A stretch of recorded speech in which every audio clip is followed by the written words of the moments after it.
When I was a kid, I used to love having dinner with adults, and my little sister Lily loved it as much as I did. First of all, there was a variety of food on the table, and this side of things was especially appealing to me and Lily. Secondly, the adults told interesting stories about their lives, and that amused Lily and me. Of course, the first few times we were quiet at the table, but then we got bolder. Lily began to interfere in conversations, gibbering on, and I too occasionally made comments. Our comments made the guests laugh, and Mom and Dad at first were even happy that the guests see our intelligence and our development. But then this happened at one dinner party. Dad's boss, Mr. Johnson, started telling some incredible story about how he had saved a fireman. This fireman was burning up in a fire, and Mr. Johnson pulled him out of the fire. There may have been such a fact, but Lily and I were the only ones who didn't like the story. Lily sat on pins and needles. She had remembered a story like this one, but only more interesting, and she wanted to tell it so that she would not forget it. But Mr. Johnson, as it happened, was extremely slow in telling it, and Lily could stand it no longer. Waving her hand in his direction, she said, "What's this? There's a girl in our yard." Lily didn't finish her thought because Mommy shushed her, and Daddy gave her a stern look. Mr. Johnson turned red with anger. He felt bad that about his story Lily had said, "That's what." Turning to our parents, he said, "I don't understand why you sit children down with adults.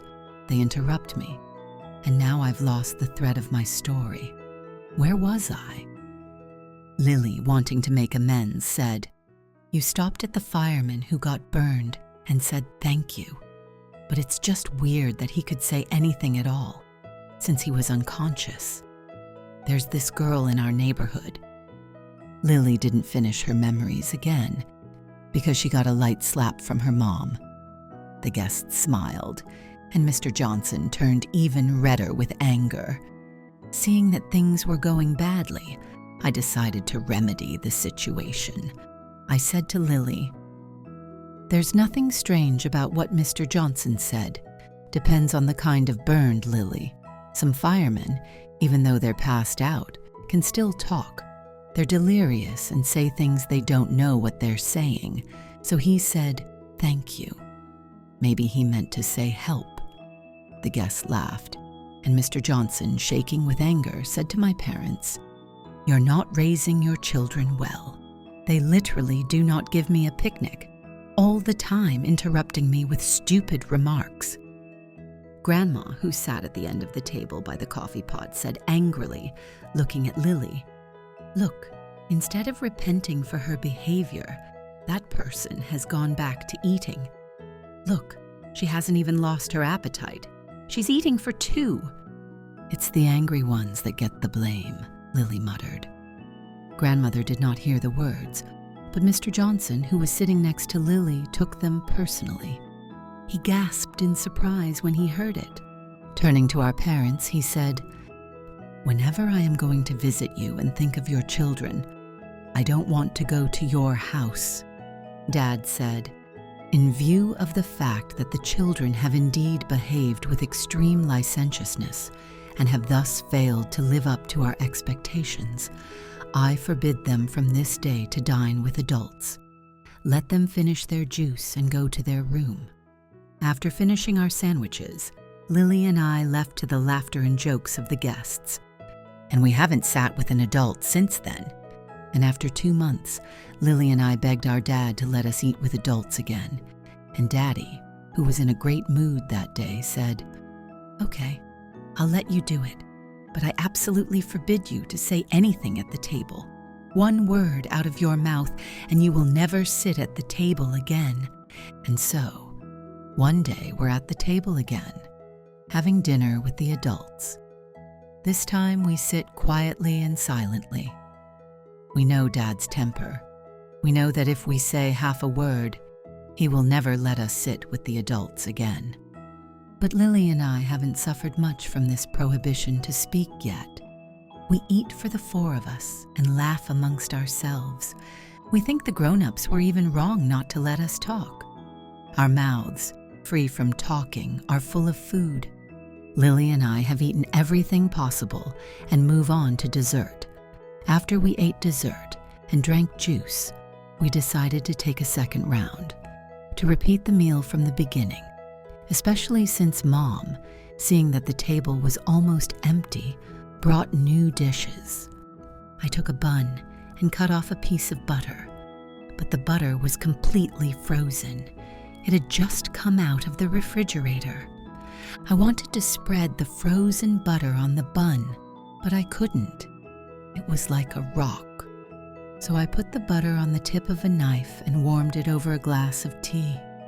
And as I had drunk my tea long ago, I warmed the butter over the cup of Mr. Johnson, whom I was sitting next to. Mr. Johnson was saying something and paid no attention to me. In the meantime, the knife had warmed over the tea and the butter had melted a little. I wanted to spread it on the bun, and I began to take my hand away from the cup. But then my butter suddenly slipped off the knife and fell directly into the tea. I froze with fear. I goggled at the butter that fell into the hot tea. Then I looked around, but none of the guests had noticed. Lily was the only one who saw what had happened. She started laughing, glancing back and forth at me and the teacup. But she laughed even more when Mr. Johnson began stirring his tea with a spoon while he talked. He stirred it for a long time so that all the butter had melted away, and now the tea was like chicken broth. Mr. Johnson took the cup in his hand and began to bring it to his mouth. Although Lily was extremely interested in what was going to happen next, and what Mr. Johnson was going to do when he took a sip of the broth, she was still a little scared. She even opened her mouth to shout to Mr. Johnson, "Don't drink it!" But when she looked at Daddy and remembered she couldn't talk, she didn't say anything. And I didn't say anything either. I just waved my hands and stared at Mr. Johnson without looking away. Meanwhile, Mr. Johnson brought the cup to his mouth and took a big gulp. But then his eyes became round with surprise. He yelped, jumped up in his chair, opened his mouth, and grabbed a napkin and started coughing and spitting. Our parents asked him, "What happened to you?" Mr. Johnson couldn't say anything out of surprise. He pointed his fingers at his mouth, mooed, and looked apprehensively at his cup. Then all present began to look with interest at the tea left in the cup. Mom, after tasting the tea, said, "Don't worry. There is ordinary butter floating here, which has melted in the hot tea." Dad said, "Yes, but it's interesting to know how it got into the tea. Come on, children, share your observations with us." After getting permission to speak, Lily said, "Mike was warming the butter over the cup and it fell in." Lily, unable to stand it, laughed out loud. Some of the guests laughed too, and some of them looked at their cups with a serious and concerned look. Mr. Johnson said, "Thank you also that they put butter in my tea. They could have done worse. I wonder how I'd feel if it was something inedible. Well, these kids are driving me crazy." One of the guests said, "I'm interested in something else. The children saw that the butter had fallen into the tea, yet they didn't tell anyone about it and allowed them to drink the tea. And that is their major omission." Hearing these words, Mr. Johnson exclaimed, "Ah, indeed. Why didn't you tell me anything? I wouldn't have drunk that tea then." Lily, having stopped laughing, said, "Daddy didn't tell us to talk at the table. That's why we didn't say anything." I, wiping my tears, mumbled, "Daddy didn't tell us to say a single word. Otherwise, we would have said something." Dad, smiling, said, "These are not bad children. They are just inattentive. Of course, on the one hand, it's good that they obey orders without question. We should continue to do the same, follow the instructions and adhere to the rules that exist. But you have to do it wisely. If nothing had happened, you had a sacred duty to keep quiet. But if butter got into your tea or Grandma forgot to turn off the coffee maker, you should yell. And instead of punishment, you'd get a thank you. Everything must be done in the light of the changed situation.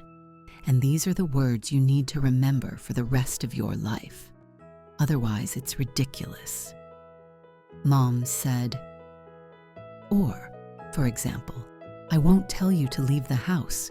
If there's a fire, what are you silly children going to do? Stay inside until there's a fire? On the contrary, you should run out of the house and raise the alarm, Grandma said. Or, for example, I poured everyone a second glass of tea, but I didn't pour Lily one. So I did the right thing? Then everyone but Lily laughed. And Dad said, you didn't do the right thing because the situation has changed again. It turns out it wasn't the kids' fault. And if they were, it was because of a misunderstanding. Well, you can't punish them for that. Let's ask you, Grandma, to pour Lily some tea.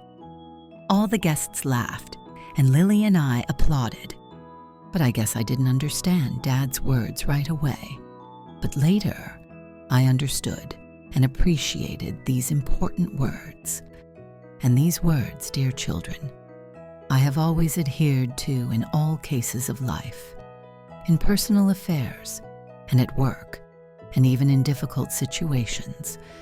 In my work, for example, I learned from the old masters, and I was very tempted to write according to the rules they wrote by.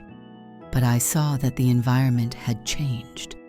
Life and readers are not the same as they were, and so I didn't imitate their rules. And maybe that's why I didn't cause people so much grief and was happy to a certain extent. However, in ancient times, a wise man who was being led to execution said, "No one can be called happy before his death." These were also golden words,